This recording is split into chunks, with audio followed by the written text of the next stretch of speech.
Welcome to Kiss and Chapters, where every story begins with a spark and ends with a swoon. If you love heart-fluttering romances, unexpected twists, and characters you'll root for, you're in the right place. Don't forget to like, subscribe, and hit the notification bell so I can keep bringing you more sweet, emotional, and unforgettable stories. Let's fall in love with every chapter, together. Chapter 1. The Neighbor with a Familiar Face. Julianne never thought her Saturday morning peace would be ruined by a moving truck. Especially not after a brutal week of deadlines, annoying clients, and a roof leak that left a bucket permanently stationed in her living room. She sipped her coffee on the porch, watching the commotion next door, fully prepared to judge whoever was moving in. Maybe it was a loud college student. Maybe a weird plant lady. She prayed it wasn't a couple with a newborn. Then she saw him. Logan. He was directing the movers, sleeves rolled up, arms still annoyingly toned, and hair that fell in that messy, boyishly handsome way she used to ruffle. Her heart dropped into her stomach, taking her peace along with it. Oh, freaking. Wait. She stood up abruptly, nearly knocking her coffee over. But there was no mistaking him. The same Logan who'd left her, not just dumped her but disappeared, 3 weeks before their wedding. No explanations, no closure, just a text that read, "I'm sorry, Jules. I can't." She hadn't heard from him since. Till now. And fate, with its cruel sense of humor, had delivered him right next door. Julianne bolted inside, peeking through the blinds like a nosy neighbor in a sitcom. She watched him laugh with the movers, flashing that stupid crooked grin she used to love. Her chest burned with a mix of rage, disbelief, and something she refused to call curiosity. The audacity. Later that afternoon, Julianne was still pacing in her living room when her best friend Tasha video called her. Julianne answered instantly, face wild-eyed. "Tasha. Emergency." "What? Did the roof collapse again?" "Worse," Julianne hissed. "It's Logan. He moved in next door." Tasha's eyes widened. "You're Logan? The Logan who shall not be named." "The very one. And he looks, annoyingly good." Tasha gasped. "You have to move." "I'm not moving. You should move. This is my neighborhood." Tasha squinted at her. "Or, this is fate telling you to finally give him the middle finger in person." Julianne grinned slowly. "You might be onto something." The next morning, Julianne strutted out with her trash bins, an excuse to bump into him. She wore her best casual but cute outfit and kept her head high. Sure enough, Logan was outside messing with a box of tools on his porch. He looked up and his gaze landed on her. Their eyes met. For a beat he looked confused. Then his face lit up in recognition, followed by something unreadable: regret? Amusement? Guilt? Julianne. She almost rolled her eyes at the way her name sounded on his lips. Smooth. Like he hadn't shattered her heart years ago. "Oh. You," she said coolly, pretending to inspect her trash bin like it was made of gold. Wow, I didn't know you lived here," Logan said, taking a tentative step closer. "It's been a while." "Has it? I hadn't noticed." Logan chuckled softly, scratching the back of his neck. "You look great." Julianne smiled sweetly. "I know." She turned sharply and marched back to her house, heart pounding in her chest like she'd just run a marathon.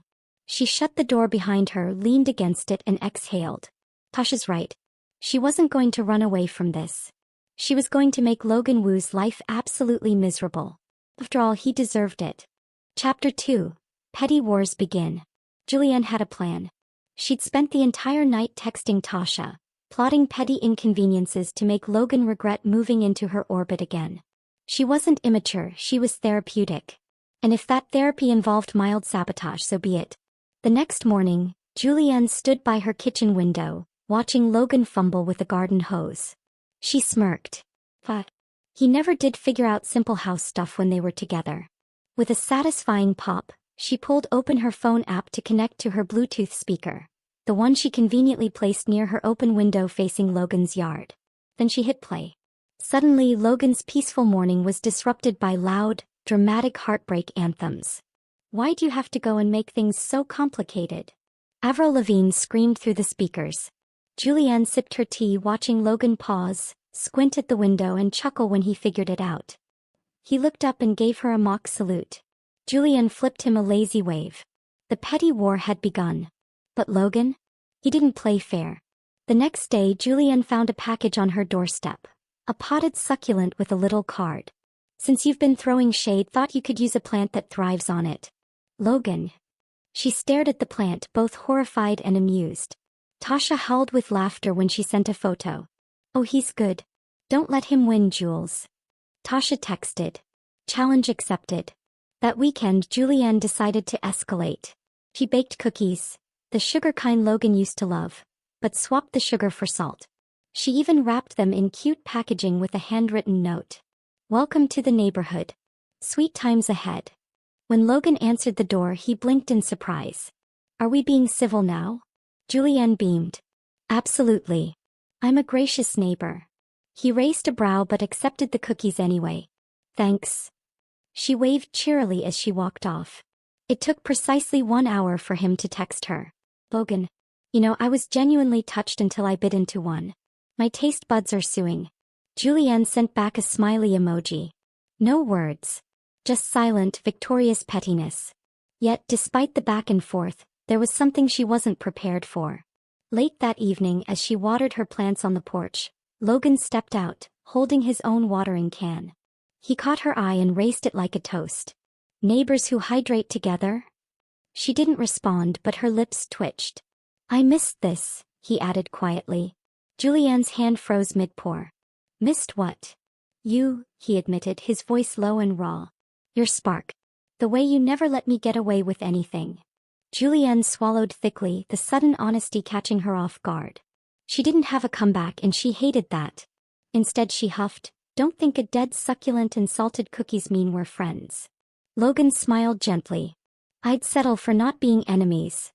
She turned on her heel and went back inside before her heart could misbehave. But that night, lying in bed, Julianne stared at the ceiling, wondering when hating him had gotten so exhausting. Chapter 3. The Regret I Brought Home. Logan Wu didn't believe in fate. Not until he pulled up to his new house, stepped out of the moving truck and saw her. Julianne standing on her porch, coffee in hand, eyes wide with recognition and fury. He hadn't seen her in 4 years. But time did nothing to dull the sharpness in her gaze or the sting of his guilt. Of course she still hated him. He deserved it. He hadn't meant to settle next door to her. The listing was just convenient. Close to work, a quiet neighborhood, decent price. How was he supposed to know the universe would play such a cruel joke? When their eyes met for the first time in years, Logan's heart tripped over itself. She was still stunning. Hair a little longer, confidence practically radiating off her in waves. She carried herself differently, like she didn't need anyone, especially not him. And yet for the first time in years he felt awake. When they spoke, if that clipped conversation could be called that, her coldness was sharper than any slap. But he couldn't blame her. He replayed the moment he walked away from their life together a million times in his head. He remembered that stupid text. I'm sorry, Jules. I can't. Pathetic. Cowardly. But necessary, or so he convinced himself. Back then his father was drowning in debt, the family business on the brink of collapse. His mother was sick, and the financial black hole his family was in would have swallowed Julianne too if he kept her by his side. He thought cutting her off would save her from his mess. Instead it just made him the villain. And Julianne? She didn't know any of it. He made sure of that. She would have stayed, sacrificed herself for his problems, and he couldn't bear to let her do that. Now, standing across from her, Logan realized that maybe he'd underestimated how much he'd missed her. And how badly he wanted her to see he wasn't that same selfish guy anymore. When she played that breakup anthem on full blast, he laughed despite himself. He deserved it. When she delivered the salt-laced cookies, he smiled as he spat out the bite, even texting her with mock betrayal. She wanted to be petty? He'd take it. If petty was the only way to be near her, he'd take petty every day. Because the truth was, this neighborhood wasn't his new home. Julianne was. He just hadn't figured out how to tell her that yet. Chapter 4. The Apology That Wasn't Heard. Julianne was halfway through watering her plants when she noticed Logan standing on the sidewalk, rocking on his heels like a man debating his own courage. She rolled her eyes. Lose something? He chuckled nervously. No. Just deciding whether to say what I came here to say. She raised an eyebrow but kept tending to her plants. Well, if you're asking permission, the answer's no. Julianne, please. He froze, not because of the plea but because he sounded sincere. When she looked up, Logan was watching her like he had the weight of 1,000 apologies waiting to fall off his shoulders. I owe you an explanation. About back then. Julianne's stomach twisted, but she masked it with a tight smile. Oh, now you're curious about manners. He winced. I deserved that. He took a breath. I didn't leave because I stopped loving you. For a fleeting second her composure cracked. But she recovered, hiding her shaking hands by adjusting a flower pot. Oh right, the classic "it's not you, it's me." Groundbreaking.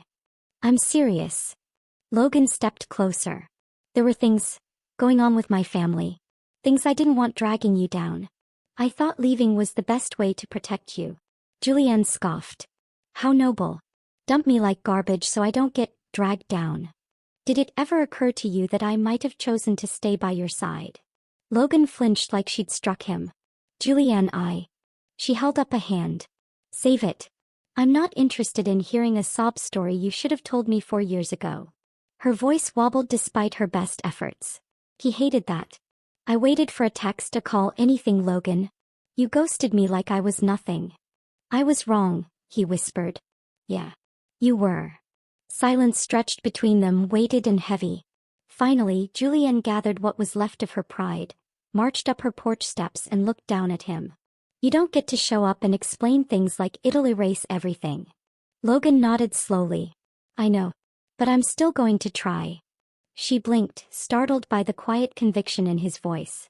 But before she could think of a retort, he walked away, hands in his pockets, shoulders hunched, not in defeat but in resignation.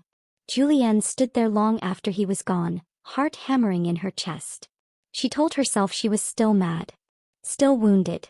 But deep down an uncomfortable truth whispered. She'd wanted to hear his reason all these years, and now she was too scared to listen. Chapter 5. Old Memories, New Encounters. Julianne was avoiding Logan. At least she was trying to. But it was hard when fate, or perhaps just poor neighborhood planning, seemed determined to shove them into the same spaces. First it was the grocery store. She was halfway through the cereal aisle when she heard a familiar voice behind her. Still buying the chocolate puffs. She froze, turning slowly to see Logan pushing a cart, smirking like the devil himself. He sniffed. Some things are worth sticking with. Yeah.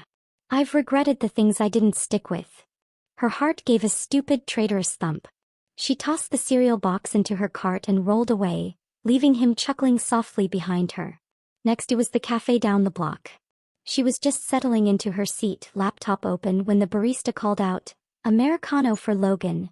Julianne groaned under her breath. Sure enough, he strode past her table, doing a double take when he spotted her. Looks like we share taste in caffeine too, he said, standing awkwardly by her table. Tragic, she muttered. Logan hesitated, then gestured to the empty chair across from her. Mind if I do, she cut in. Extremely. But her tone wasn't as sharp as she wanted it to be. And he knew it. She caught the grin he tried to hide before he walked away. Then came the worst encounter of all, the neighborhood block party. Julianne had tried every excuse to skip it, but Tasha wouldn't let her. You're going, Tasha declared over video chat. Put on something cute. Make him regret every life choice.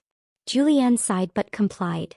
She wore a sundress that brought out the color in her cheeks, added a touch of lipstick and prayed Logan wouldn't even notice. Spoiler, he did. He noticed the second she arrived, and his gaze lingered in a way that made her wish she didn't feel seen. They kept their distance, for the most part. But then the music started. When the host suggested a friendly neighbor dance-off, the crowd began pairing up and somehow Julianne found herself being nudged forward, right into Logan. She scowled. I'm not dancing with you. Afraid you'll fall for my moves? He teased, offering his hand. She was about to retort when an elderly neighbor chimed in. Oh, come now, dear. It's just a dance. Trapped by peer pressure and the eyes of nosy neighbors, Julianne begrudgingly took his hand. They moved awkwardly at first, swaying stiffly. But muscle memory was a cruel friend. Julianne remembered dancing with him back when they used to cook together, music playing in her tiny kitchen. He always led gently, like he was memorizing her every step. Remember this? Logan asked softly as if reading her mind. No, she lied, looking away. But she did remember. Every moment. His hand on the small of her back felt too familiar, too warm. He hated that. When the song ended, she pulled away abruptly. "We're done here." "Jules," he started. She whirled on him. "Don't call me that." His face fell. "Sorry." Julianne fled the party before her heart could betray her again. That night, Julianne stared at her ceiling, replaying his words, his gaze, his quiet apologies. Old memories collided with new encounters, and the worst part? She wasn't sure which one she wanted to keep. Chapter 6. The Cat's Betrayal. Julianne was sulking on her couch, petting the one creature she trusted never to betray her, Sir Pounce. Sir Pounce was a fat, grumpy tabby with a permanent scowl and a deep hatred for anyone who wasn't Julianne. He was her emotional support feline, her cuddle buddy, her judge of character. And if Sir Pounce hated Logan as much as she did, then all was right with the world. Except the universe clearly enjoyed messing with her. Because that evening, Julianne heard a knock at her door, followed by the unmistakable sound of Sir Pounce meowing enthusiastically. Weird. She cracked open the door and saw Logan holding a small cat toy shaped like a mouse. "What are you?" Before she could finish, Sir Pounce squeezed through her legs and trotted straight to Logan, tail high and purring like he was greeting an old friend. Julianne gaped. "Traitor," she muttered at her cat. Logan grinned sheepishly. I remembered he likes these squeaky toys. Thought I'd make peace with the Real Guard of the house." Sir Pounce flopped at Logan's feet, belly exposed, an honor Julianne herself rarely received. She crossed her arms. "You bribed him." "I prefer earned his trust," Logan said, scratching the cat's chin expertly. Julianne watched in disbelief as her pet, usually a tyrant, let out the loudest purrs she'd ever heard. Sir Pounce. The antisocial. The aloof. The defender of her broken heart. She glared at Logan. "I hate you." "You've made that very clear," he said with a grin. She tried to slam the door, but Sir Pounce refused to budge, curled at Logan's feet like they were best pals now. "Oh, come on," she muttered, pointing at the cat. "You're supposed to be on my side." Logan looked up, smiled gentler now. Maybe he knows better. That was the problem. Part of her feared that deep down Sir Pounce did know better. That maybe the walls she'd built were starting to crack, and not just because of Logan. With an irritated sigh, she scooped Sir Pounce up, cradling him like a child. "We're going to have a serious talk about loyalty." Logan chuckled. "Tell him I said hi." She slammed the door, not hard enough to shake the walls, but just enough to pretend she still had control. But that night, Sir Pounce curled at her side, purring like a traitorous ambassador, and Julianne whispered into his fur, "Don't get used to him. We're not forgiving him." Not yet. Yet. He hated that word. Chapter 7. The Breaking Point. Julianne's new plan was simple. Ignore Logan until he got the message. But ignoring him wasn't as easy as she'd hoped. Especially when he smiled at her every morning like nothing had ever happened. Like he hadn't broken her heart. Worse, Sir Pounce had fully switched sides. Julianne caught him sneaking off the porch more than once, only to return smelling suspiciously like Logan's cologne. She'd had enough. So when she saw Logan watering his plants that afternoon, she made a split-second decision. She grabbed the old, rarely used garden hose, and sprayed. The cold water hit him square in the back, causing him to yelp and whirl around. Julianne stood triumphantly on her porch, hose in hand, smirking. Oops. Logan blinked, hair dripping, shirt clinging to him. Then he laughed. A full, bright, genuine laugh that threw her off completely. "What are you, 12? He said, wiping his face. "Just keeping the neighborhood clean." "Really? 'Cause you're the only mess I see." She narrowed her eyes, tightening her grip on the hose. But before she could spray again, Logan rushed her. In a flash, he was on the porch, grabbing the hose, both of them wrestling for control like kids. Their hands touched, their bodies too close, and suddenly, the laughter died. Julianne stilled, chest heaving. Logan's grip loosened, his hand lingering over hers. "Why are you still here, Logan?" she whispered. His eyes softened. "Because I can't leave things like this." Julianne swallowed hard, her throat tight. "I'm still mad at you." "I know. I hate that you think one explanation fixes everything. It doesn't. But I'd rather be here getting soaked and yelled at than not be here at all." The sincerity in his voice cracked her armor just a little. She looked away, trying to regain control. But Logan wasn't done. I messed up, Julianne.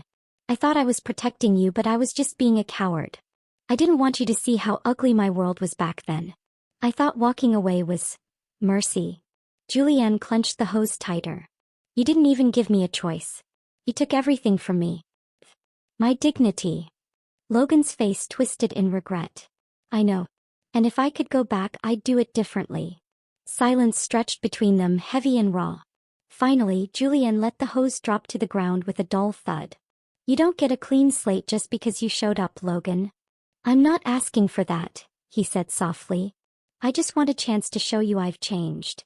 She looked up at him, rainwater and hose water dripping from his hair, and for the first time since he'd come back, she didn't see the man who left her. She saw the boy she loved, the one who held her through bad days, who danced with her in the kitchen, who whispered promises he meant, even if he didn't know how to keep them. I don't forgive you, she said, voice low. I'll wait until you do. With that, she stepped back into her house, closing the door gently behind her, not with hate but with hesitation. Logan stood on the porch, drenched and smiling. Maybe, just maybe, that was progress. Chapter 8. Redemption. Days passed since the hose incident, but Julianne couldn't shake the memory of Logan, drenched, stubborn and smiling like an idiot. She told herself she was still mad, still guarded. But deep down, the weight of everything unsaid was starting to suffocate her. Then one evening there was a knock at her door. She almost didn't open it. But something, curiosity, weakness, or maybe the look in his eyes that last time, made her pull the door open. Logan stood there, not with flowers or apologies, but with a plain manila envelope. What's this? She asked, frowning. Proof. She raised a brow. Of what? That you're still bad at surprises. He smiled faintly. Proof of why I left. She hesitated, but curiosity got the better of her. She flipped through the contents. Documents, medical records, financial statements. It all painted the same story. Logan's family was buried in debt, his mother had been sick, and Logan had quietly given up everything to pull them back from the brink. And he'd done it alone. Julianne looked up, throat tight. You could have told me. I wanted to, he admitted. But I was ashamed. I didn't want you to see me weak, broken, drowning in family drama. You deserved better. I deserved the truth, Logan. Not some half-baked noble excuse. You're right, he said. I was a coward. The simplicity of his admission left her speechless. Logan took a shaky breath. But I never stopped loving you, Julianne. Not for a second. Every day I stayed away I thought of you, wondering if you were happier without me. I didn't come back to mess with your life. I came back because I'm tired of running. She clenched the envelope tighter, emotions swirling like a storm inside her. She'd imagined this moment 1,000 times, but reality was messier, more painful and more real than any fantasy. I don't know if I can trust you, she whispered. Logan nodded, stepping back. Then let me prove it. However long it takes. She stared at him, searching his face for a lie, a weakness, an out. There was none. I'm not promising anything, she said cautiously. I'm not asking for promises, he replied. I'm asking for a chance. Julianne exhaled slowly. Fine. A chance. Logan smiled, small but sincere. I'll take it. As he walked back to his house, Julianne shut the door, her back pressed against it. She looked down at the envelope still in her hands. The proof, the history, the regret. Perhaps people could change. But she'd be damned if she didn't make him work for it. Chapter 9. Rebuilding Trust. Julianne didn't make it easy for him. She kept her distance, her words short, her expressions unreadable. But Logan didn't mind. He wasn't after shortcuts. So he showed up, not in grand gestures but in small, deliberate ways.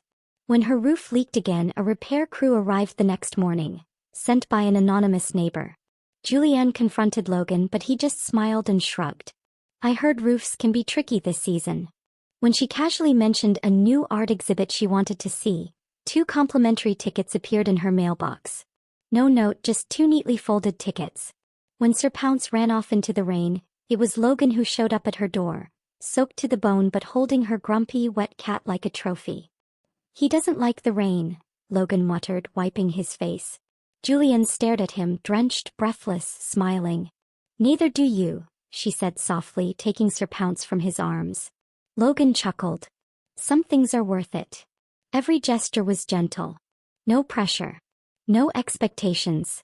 It chipped away at her anger, piece by piece. One Saturday morning, Julianne found a package on her porch. A brand new set of watercolor paints. The exact brand she used to dream of owning when they were younger. Inside was a simple note. For the artist who said she'd paint the sky if given the right colors. She swallowed hard, staring at the paints as memories rushed in, of days when Logan would sit beside her as she painted, watching like she was creating magic. That night she sent him a text for the first time. Julian. Thank you. For the paints. Logan. Anytime, Jules. She stared at his reply, thumbs hovering over the keyboard. She almost said she missed him. But not yet. Instead she took the paints, set up her easel and started to paint. For the first time in years the colors felt alive again. Maybe her heart was too. Chapter 10. The neighbor she fell for again. Julianne stared at the sky she had just painted. Soft pinks bleeding into orange, streaks of gold like promises of tomorrow. She'd almost forgotten how it felt to create something that wasn't tainted by heartbreak. She stepped out onto her porch, Sir Pounce curling around her ankles like an accomplice, just in time to see Logan on his own porch, watering his plants. Like clockwork he looked up and smiled. Morning, Jules. She didn't correct him this time. Morning. Their conversations had shifted from cold silences to casual greetings and now, something in between. A quiet familiarity. He took a breath. Hey, are you free tonight? Logan froze, blinking as if he'd misheard her. Free. Dinner, she said, fighting her awkwardness. By kitchen. Unless you're still scared of my cooking. Logan grinned, relief and hope blooming in his eyes. I've faced worse. Like your hose attack. She rolled her eyes but a smile tugged at her lips. That was deserved. I'll bring wine, he said, eyes still soft on her. Anything else? She shook her head. Just bring you. That night Julianne cooked, half nervous, half determined. When Logan arrived, Sir Pounce didn't even bother hissing anymore. Traitor. Over pasta and wine they talked, not just about the past but about the future. Logan confessed everything. The debts, his mother's recovery, his own regrets. Julianne listened. Really listened. When dessert was done, Logan stood awkwardly in the kitchen watching her clear the plates. Jules, he said gently. She looked up. I'm not asking to go back to the way things were. I want to build something new. If you'll let me. Julianne stepped closer, heart pounding. You'll have to earn it. I will. And I'm still mad. Fair. But I don't want to hate you anymore, she whispered. Their eyes met. Slowly, carefully, Logan reached for her hand. Then don't. His touch was warm. Familiar. She squeezed his hand, lips twitching. Okay. And just like that the walls came down, not all at once but enough to let him in. Julianne didn't fall for Logan Wu all over again. She fell for the man he'd become. The neighbor who stayed, the man who fought for her, the fool who got soaked in the rain for a cat. And for the first time in years she was finally ready to try. Bonus chapter. The cat who knew better. Sir Pounce prided himself on being a good judge of character. He didn't like most people. People were loud, smelled weird and tried to pet him without asking. But Julianne, she was his person. His home. His world. So when he came back, the tall one with the soft voice and the warm hands, Sir Pounce was watchful. At first he did what any self-respecting cat would do. Glare, hiss and remain strategically out of reach. But Logan was persistent. Soft toys. Treats that tasted like chicken. Gentle chin scratches that hit just the right spot. Sir Pounce hated that his paws kneaded against his will. Or that his purring betrayed him whenever Logan was near. Till he watched. Watched Logan look at Julianne like she was the only person on the planet. Watched Julianne pretend not to care, even when her heart thumped louder than Sir Pounce's purrs. Watched them trade smiles, conversations and late-night glances across their porches. Sir Pounce knew that Julianne was happier when Logan was around, even if she scowled at first. One night as Julianne painted by the window, Sir Pounce curled on her lap, looking out to see Logan on his porch, book in hand. Julianne scratched behind his ears. You like him, huh? Sir Pounce flicked his tail, which obviously meant yes. Not that he'd ever admit it aloud. Yeah, she whispered, looking through the window. Me too. Sir Pounce closed his eyes, satisfied. Humans were dumb. But sometimes they got it right in the end.